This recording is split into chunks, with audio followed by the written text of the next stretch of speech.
है मुसलमानों ने लाठी बरसानी शुरू कर दी। इतना मेरे को पूरा पता है। हमारी माँ ने, मेरे से छोटा भाई था, वो गोद ले रखा था, उन्होंने 2-3 लाठी मारी, चाबी मांगी मकान की। एक मुल्तान था जी, तहसील लोधरा थी और गांव का नाम था वाहियाला। मतलब कि पूरी ट्रेन काट दी गई थी। ट्रेन किसी ने एक बच्ची भी नहीं छोड़ी जी।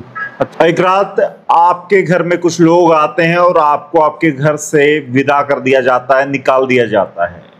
आपके खेत आपसे छीन लिए जाते हैं, आपके सपने, यार दोस्त, आपका गांव आपसे छीन लिया जाता है, आपका घर परिवार आपसे अलग हो जाता है, या फिर आप अगर साथ भी रहते हैं तो आप उस तन्हाई में होते हैं जहां ना आपको कोई सुनने वाला है ना समझने वाला है।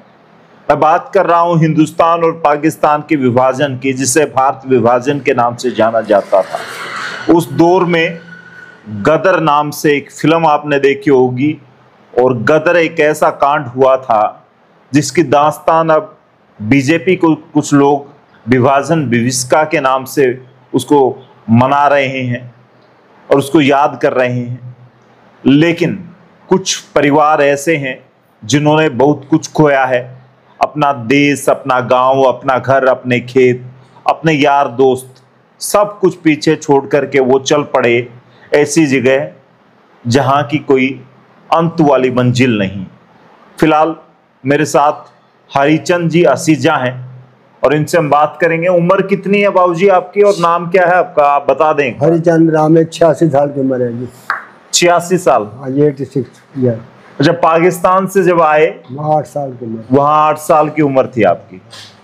तो ये जो दौर था आपका, वहाँ 8 साल की उम्र में कौन से स्टेट में, कौन से गांव में रहते थे आप? जिला कौन सा था? जिला तो अपना डिस्ट्रिक्ट मुल्तान था जी, तहसील लोधरा थी और गांव का नाम था वाहियाला। अच्छा। हाँ जी, खेती को कहते ना वाही, तो वाही वाला मतलब था, खेती करते थे, इस नाम से वाहियाला पुकारते थे गांव को। पाकिस्तान के पंजाब में रहते थे आप? मुल्तान अलग स्टेट था? पंजाब बॉर्डर लगता था ना, पंजाब बॉर्डर लगता था। ठीक है। तो ये जो विभाजन हुआ, इसकी सूचना कैसे और किसने आपको दी थी? तब आप बच्चे थे, आपको तो पता भी नहीं चला होगा। बिल्कुल पता नहीं था जी। बस हम सोए हुए थे रात को, अंदाजा 8-9 बजे सो जाते थे, बड़े भी थके हुए थे, खेती का काम था। तो 2-4 आदमी आए, मुसलमानों ने लाठी बरसानी शुरू कर दी। इतना मेरे को पूरा पता है। हमारी माँ ने, मेरे से छोटा भाई था, वो गोद ले रखा था, उन्होंने 2-3 लाठी मारी, चाबी मांगी मकान की। तो हमारी माता ने चाबी फेंक दी, तो चाबी उनको ताले को नहीं लगी। उन्होंने कोशिश तो बहुत करी, चाबी लगी नहीं।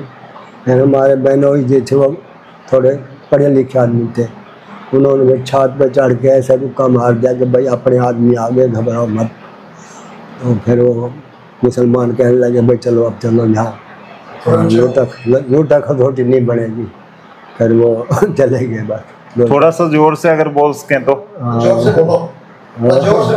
मतलब कि माँ फिर ज़्यादा और बेबाल नहीं हुआ, फिर वो चले गए। अच्छा, ये मुसलमान उसी सेम आपके ही गांव के थे? ये तो पता नहीं, नजदीक के गांव के थे, अपने नजदीक के गांव भी होते। आपका गांव था वो हिंदुओं का गांव था या मिक्स? हिंदुओं के सिर्फ 3 घर थे जी वहाँ। हिंदुओं के 3 घर? सिर्फ 3 घर, बाकी मुसलमान थे? बाकी मुसलमान। और जब ये विभाजन हुआ उससे पहले मुसलमान और हिंदू कैसे रहते थे? वैसे मतलब हमारे खेत बोते थे, हिंदुओं के खेत थे, वो लोधरा रहते थे तहसील में, उनके खेती बाड़ी थी वहाँ, वो मुसलमान काश्त करते थे। तो ऐसे टाइम पास हो रहा था। वैसे गांव में 3-4 घर रहते थे हिंदुओं के, बाकी मुसलमान। फैमिली में, परिवार में कौन कौन लोग थे आपके? हमारे तो 6 भाई थे, माँ बाप थे, और जो 2-3 भाई ब्याह हुए भी थे, उनकी घरवाली थी। तो अचानक से जब ये फैसला सुनाई दिया, किस तरीके से हिंदुस्तान फिर रात तो मुश्किल से काटी, फिर सुबह अपना वो ऊँट के कचावे होते थे, उन पे थोड़ा बहुत सामान जो लट्टा कपड़ा था भर के, और फिर अपना रवाना हो गए। लोधरा आ गए, जो मछली महल था वहाँ, हिंदुओं का एक पर्स थी बहुत बड़ी, तो उसमें आ गए। फिर 2-3 दिन वहाँ रहे। फिर जब गाड़ी का नंबर पड़ा तो फिर तीसरी गाड़ी में हम सेफ आ गए। अच्छा, इससे पहले ऐसा भी कुछ हुआ कि किसी ने अपनी बहन बेटियों को छुपा दिया या फिर कोई ऐसा फैसला ले लिया? तो बहुत सुना था जी, वहाँ 3-4 दिन तो वहाँ घेरे में रह गए थे, भाई आज उस गांव में ये कांड हुआ है, उस गांव में ये कांड हुआ है। फिर हमारे साथ में पड़ता था छम्ब दरिया, तो हिंदुओं ने फिर रात को कतावे भर के उठा के धी बेटे को ला के वहाँ के कूद के आप भी कूद गए। पूरे परिवार को जला दिया? नहीं, उस छम्ब दरिया में कूद गए। हाँ। कई ने जला दिया, कई वहाँ जाके दरिया में कूद गए। क्यों कूद गए वो लोग? इज्जत बचाने खातिर। अच्छा। धी बेटी की इज्जत लूटने लग गए ना, अफवाह होगी भाई ये कर रहे हैं वो कर रहे हैं, तो उस अत्याचार से इज्जत को बचाने के लिए फिर हिंदुओं ने ये कर्म करा।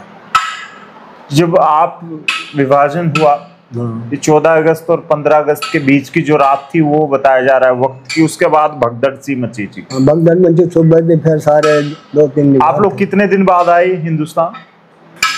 बस वो वहाँ से आए 2 दिन गाड़ी भरी, फिर वो सुना भाई ये भी गाड़ी काट दी, ये भी गाड़ी काट दी, अटारी नहीं टपन दी।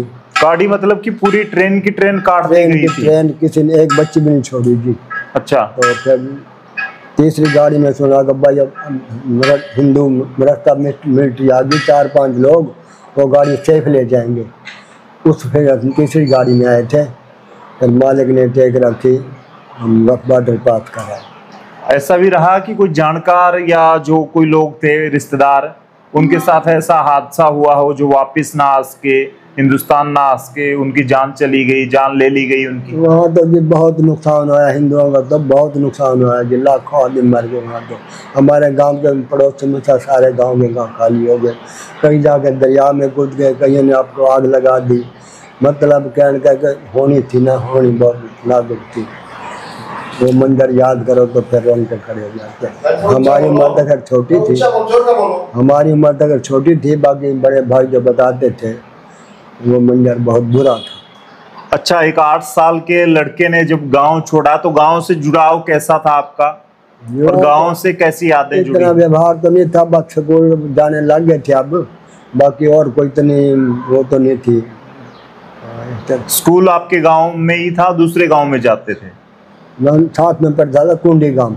अच्छा। हाँ, 2-2.5 किलोमीटर पे वहाँ जाते थे। पैदल जाते थे? हाँ, पैदल, और क्या। हाँ। तो उसमें सब हिंदू मुस्लिम सब पढ़ते थे या हिंदुओं के बच्चे ज्यादा पढ़ते थे? वैसे तो हम बर्तन दोनों, वो भी पढ़ते थे, हम भी पढ़ते थे। अच्छा। आप छोटी क्लासें होती थी।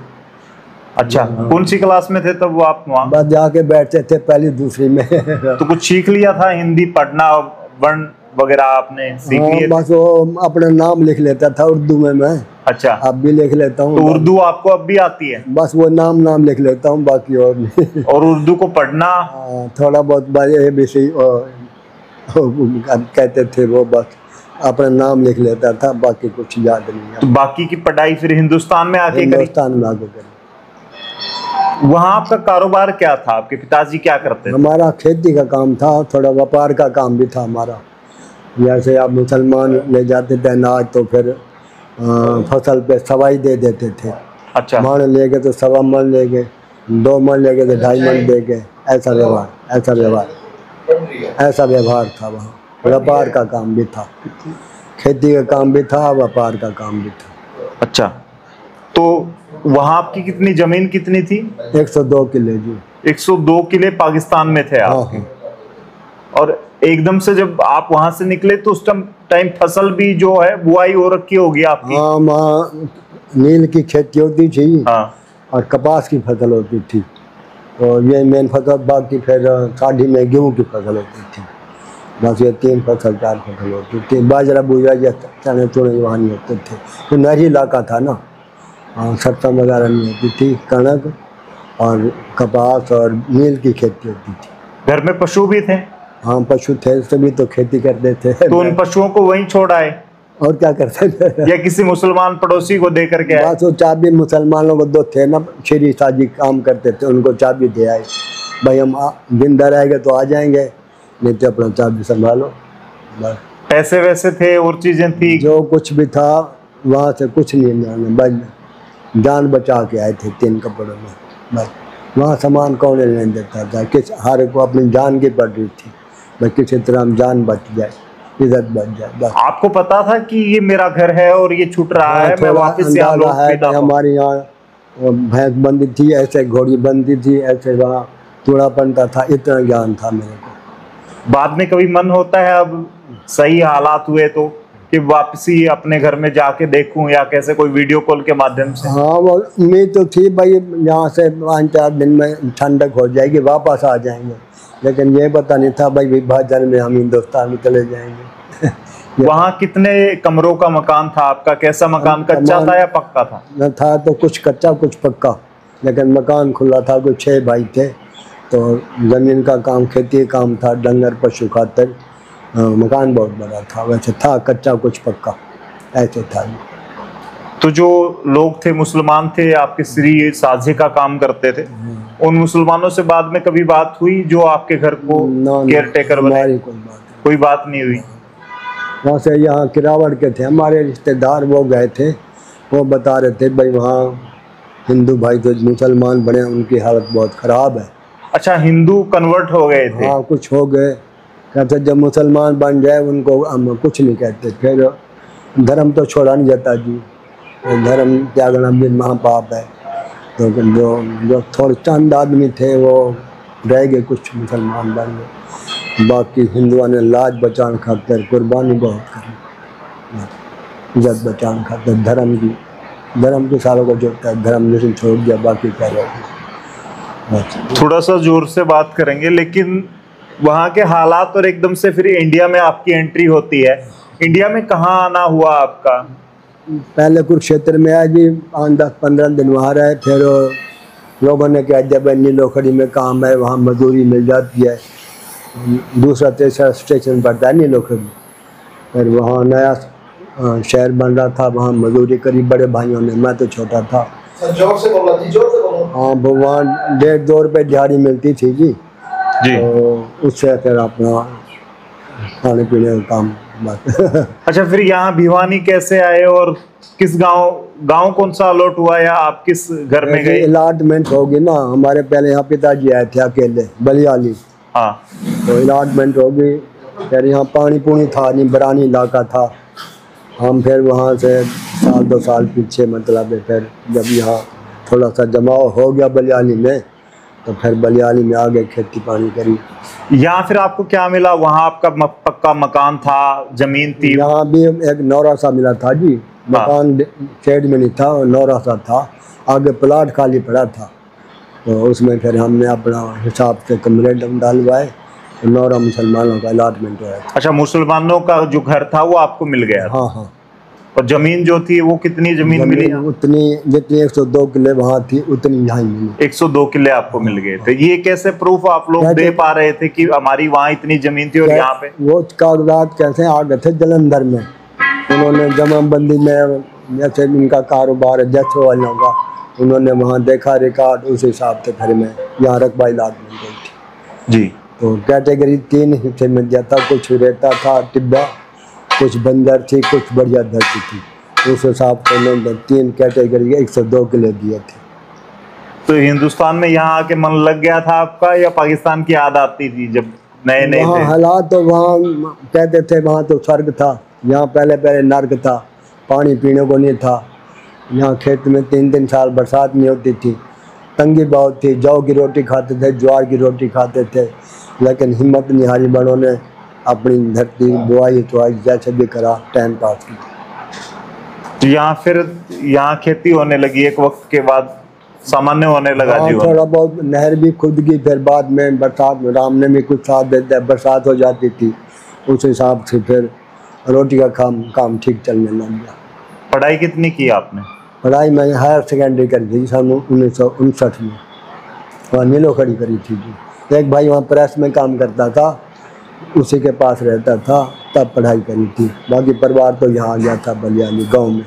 तो अब सब जो भाई हैं वो कहाँ गांव में अलग अलग रहते हैं या एक ही जगह रहते हैं? वहाँ तो पहले तो अलग अलग इकट्ठे रहते थे, बाद में जैसे परिवार बढ़ गया फिर अलग अलग होते गए बस। तो खेती आज भी होती है गांव में? हाँ जी, यहाँ गांव में बलियाली खेती आज भी होती है? अब तो खेती पहले तो करते थे, अब तो फिर 30 साल हो गए छोड़ दी खेती, क्योंकि ये बच्चे तो यहाँ आ गए, परिवार बड़ा हो गया, सारे आपस में सारे भाई को जैसे काम मिला वहाँ सेट हो गए, तो हमारे बच्चे फिर यहाँ आ गए। सन 1993 में मैं खेती 5-4 साल बाद में करी, फिर मैं भी बस फिर थक पा चले जाओ, फिर मैं भी छोड़ के फिर यहीं आ गया। अच्छा, कितने लोगों का आपको सुनाई दिया होगा, ये आप खबरें आप तक पहुंची थी कि इतने लोग इस गदर में मारे गए हैं? गदर में तो वहाँ भी सुनते थे ना, अड़ोस पड़ोस में 3-4 दिन वहाँ तहसील में रहे थे, कुरुक्षेत्र लोधरा में, तो वहाँ सुनाई दे देता था। वहाँ आते थे लोग, बताते थे भी आज वहाँ ये कांड हो गया, आज गाँव में ये कांड हो गया, आज उन्होंने ऐसा कर्म करा, हिंदुओं ने छम्ब दरिया था, रातों रात कचावे भर के उतर जाते थे, कूद जाते थे, वो मंजर सुनते थे। बाकी आँखों देखा इतना था भाई, कुंडी में जो गांव था वहाँ 2-3 परिवार अपने बहन बेटों को करके मिट्टी का तेल डाल के आप कूद गए थे। वो मंजर तो हमने भाइयों ने देखा था, मैं तो खैर छोटा था। तो बताते थे आज उनका कुनबा ख़त्म हो गया, उनका वो, ऐसे सुनते थे। कभी कोई मारकाट या कोई लड़ा झगड़ा आपके सामने भी हुआ ट्रेन में जब सफर कर रहे थे? उस ट्रेन में कुछ नहीं हुआ। आपकी पूरी ट्रेन सेफ आई? हाँ सेफ आई।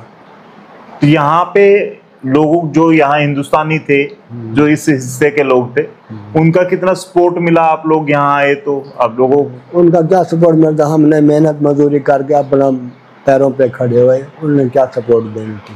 मजदूरी मिल गई, मजदूरी करके हमने अपना पेट पालना की कोशिश की। एकदम से बड़े जमींदारों को और इस तरीके से मजदूर बनना पड़ा? फिर करना पड़ता है जी, पेट की आदत बुझानी पड़ती है। पेट तो सब कुछ करवा देता है। राजा को रंग बना दे, रंग को राजा बना दो, उसके हाथ में है। तो कभी मन होता है कि पुराने घर को वापसी एक बार? मन तो बहुत करता है, पर अब कहते हैं वो बनाओ, हमारे से इतनी खेचल होती नहीं। मन तो करता है एक बार जाके देखा है कैसा है हमारा घर घुट तो अब तो कहना कोई तरक्की होगी। पहले कुएं थे हाथ वाले, अब क्या ट्यूबवेल टावर चल गए, ऐसे सुनते हैं जी। पहले बिजली की किल्लत थी, हर चलाते थे बैलों से, वो टाइम तो रह नहीं। और कोई विशेष बात हो जो आप बताना चाहते हो? बात और क्या बात, जो कहो मैं। कोई खास किस्सा रहा हो? और क्या होता है, मतलब कहने का है जी, हिंदुओं ने वहाँ दुख बहुत देखा, ऐसा दुख मंजर देखा जाता हर आदमी से। जिसने अपना परिवार इकट्ठा करके मिट्टी का तेल डाल के अपने हाथ आग लगाई फिर कूद गए, इससे और बड़ा जुल्म क्या होगा? इससे और कोई जुल्म जहाँ करने का होता नहीं। चलिए, हमारे साथ हरिचंद जी थे, 86 की उम्र में भिवानी में हमारे साथ बैठे हैं, और आज पूरा परिवार अपना व्यापार कर रहा है, सारी चीज़ें हैं। शायद इतने बड़े दुख किसी ने नहीं देखे होंगे जो उस दौर में थे। और बीजेपी के कुछ नेता कहते हैं कि महाभारत के बाद इतनी बड़ी अगर लड़ाई या इतनी हत्याएं देखने को मिली तो शायद इस विभाजन विभीषिका में देखने को मिली। लगभग 15 से 20 लाख लोगों की हत्याएं कर दी गई, ऐसा बताया जा रहा है। माँ बाप के सामने, भाइयों के सामने, बहनों का, माँ का, बेटियों का बलात्कार हो रहा है। और शायद उस सीन को आप चैट जीपीटी के माध्यम से, एआई के माध्यम से तस्वीरें बनाकर भी देखेंगे तो आपको रोना आ जाएगा। उस दौर की फिल्में देखते हैं तो आपके आंसू निकल आते हैं। और कुछ लोग जो सिर्फ अपने धर्म के लिए अपनी जान को जोखिम में डालकर वहां से निकले, आज सफल रहे, हिंदुस्तान में बैठे हैं। लेकिन कुछ लोग ऐसे भी थे जिन्हें हिंदू रहने के लिए अपनी जान तक देनी पड़ी। हिंदू जन्म लिया और हिंदू धर्म में ही वो मरना पसंद करते थे। और ऐसे लोगों को सलाम करते हैं हम लोग कि अपनी जो संस्कृति है उसके साथ जुड़े रहते हैं, चाहे कुछ भी हो जाए। इन लोगों के बारे में और जो बाबूजी के साथ हमने बातचीत की, इनकी तकलीफ़ों के बारे में आप लोग क्या कुछ कहेंगे कमेंट में लिखें। और यहाँ हिंदुस्तान में आने के बाद इन लोगों को क्या क्या तकलीफ झेलने को मिली, वो चीज़ें आप सब जानते हैं बखूबी। तो फिलहाल इस वीडियो को शेयर करते हुए कमेंट के माध्यम से लिखें। तब तक के लिए धन्यवाद। राम राम, जय।